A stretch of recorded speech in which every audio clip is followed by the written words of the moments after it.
Saat ini sudah pagi, penginapan Siren sedang ramai pengunjung yang mau sarapan. Lois baru bangun, ia sebenarnya masih ngantuk, tapi ia paksakan untuk bangun. Kalau tidak bangun, bisa tahunan dia tidurnya.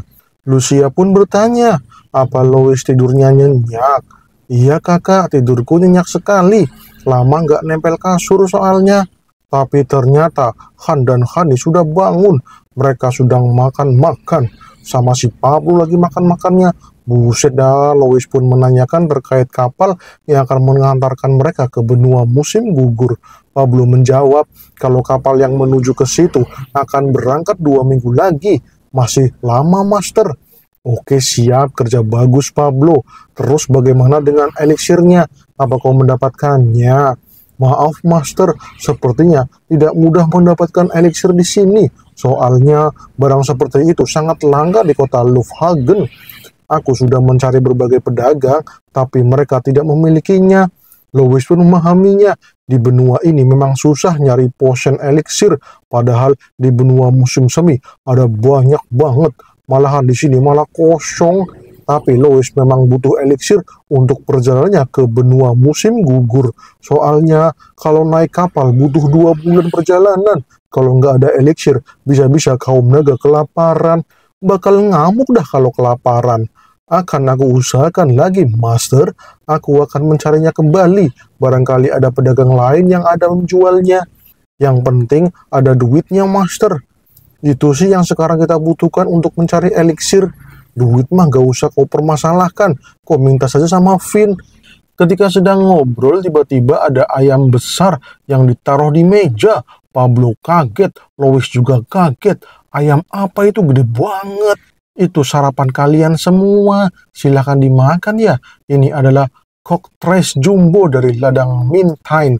Dagingnya sangat enak, lemaknya juga mantap. Langsung sajalah dicapcus.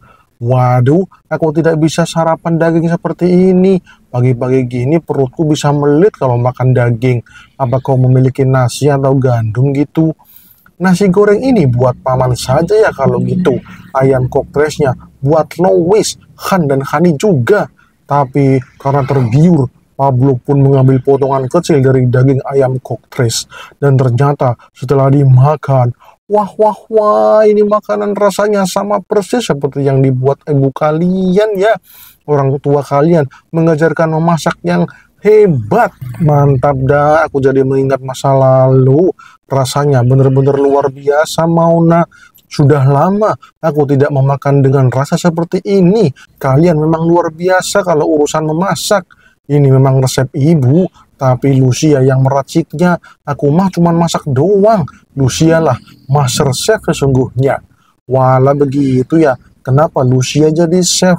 Bukannya kau bisa menyanyi? Kenapa tidak menyanyi saja untuk menghibur warga? Suaramu itu kan merdu ya. Tanya Pablo. Menyanyi?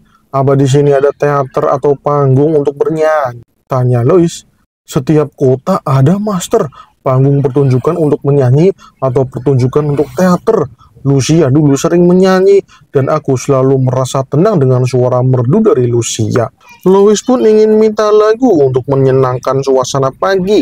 Dengar lagu merdu boleh juga nih. Akan tetapi Lucia dan Mauna malah murung. Ia malah tidak mau menyanyi. Waduh, kenapa itu dah? Lois langsung menyenggol Pablo. Ia sangat tidak peka dengan wanita. Waduh, kenapa dah, Master? Tuh, lihat tuh. Kau bertanya yang seharusnya tidak kau tanyakan. Wah, bener. Lucia dan Mauna malah murung ditanya soal bernyanyi. Kenapa ya? Maaf, Paman. Lucia tidak bernyanyi lagi. Lah, kenapa seperti itu? Ada masalah apa dengan suara Lucia? Bukan itu sih. Ini masalahnya agak kompleks, Paman. Ketika mau menjelaskan, ada seseorang yang datang. Bukan seseorang sih, tapi gerombolan yang datang. Buset, siapa orang-orang ini? Narsis amat dah. Louis merasa tidak nyaman dengan kehadiran mereka. Tampaknya udah kayak mau ngamen pinggir jalan aja. Tapi para tamu mengatakan kalau bintang kafetaria telah datang. Mantap. Wah, bintang kafetaria? Siapa dah? Apa orang-orang besar itu? Aneh sekali dikatain bintang kafetaria. Orang-orang itu pun menatap Mauna dan Lucia dengan tatapan yang serius. Mauna dan Lucia malah jadi merasa kecil di hadapan orang-orang gede itu. Pablo langsung berdiri, ia langsung bertindak. Mau apa kalian semua? Ha? Tapi ternyata ada seseorang yang memerintah mereka. Orang-orang itu disuruh untuk minggir karena ia mau menemui pujaan hatinya. Pria itu pun berjalan dengan elegan, ia berjalan pelan dan sangat hati-hati. Dan ketika sampai di depan Mauna dan Lucia, ia mengucapkan salam.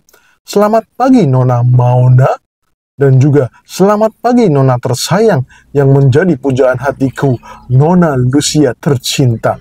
Ini adalah bunga favoritmu, aku persembahkan untukmu Nona Lucia pujaan hatiku. Silakan terima ketulusan hati ini Nona Lucia, jangan berikan jantung ini terus berdetak tanpa adanya kehadiran pujaan hati Nona tercinta Lucia. Buset, apaan tuh cowok? Bikin merinding aja. Lois sampai gemetaran mendengar ucapan si pria narsis itu. Abang Kari, sudah kubilang untuk tidak melakukan hal seperti itu terus-menerus. Aku tidak bisa bersamamu. Jangan katakan itu nonaku yang manis. Aku sedang bahagia sekarang. Aku sungguh tulus menjadikanmu putri tercantik dalam hidupku. Dan yang paling penting, hari ini aku bisa melihatmu. Itu sudahlah cukup. Aku tidak mau yang lain. Melihatmu saja sudah memenuhi ruang kosong dalam hatiku. Semoga hari ini menjadi hari yang indah bagimu, Nona Lucia. Aku pergi dulu. Ketika mau pergi, si Kari menatap Lois. Lois pun menatapnya. Kenapa tuh pria narsis malah ngajak tatap-tatapan? Aneh bener nih orang. Dan ternyata Kari menatapnya dengan serius. Lois juga tidak mau kalah. Akan tetapi, Eala malah senyum sinis. Waduh dah, Lois jengkel banget dengan kelakuan si Kari. Narsis banget. Dia adalah tipe orang yang merendahkan orang lain. Orang kayak gini perlu dikasih pelajaran kimia. Kak Lucia, aku ngantuk nih habis makan. Bisakah aku digendong ke kasur? Aku juga ingin ditemani kakak Lucia. Loh, Master kenapa itu? Tumben banget jadi manja. Ucap Pablo dalam hati.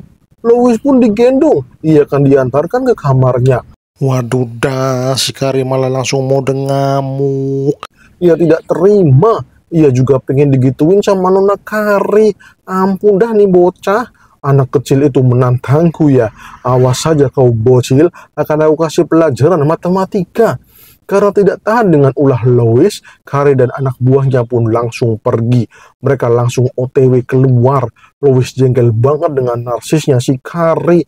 Buset dah, ada ya orang seperti itu. Bener-bener bikin kesel aja dah.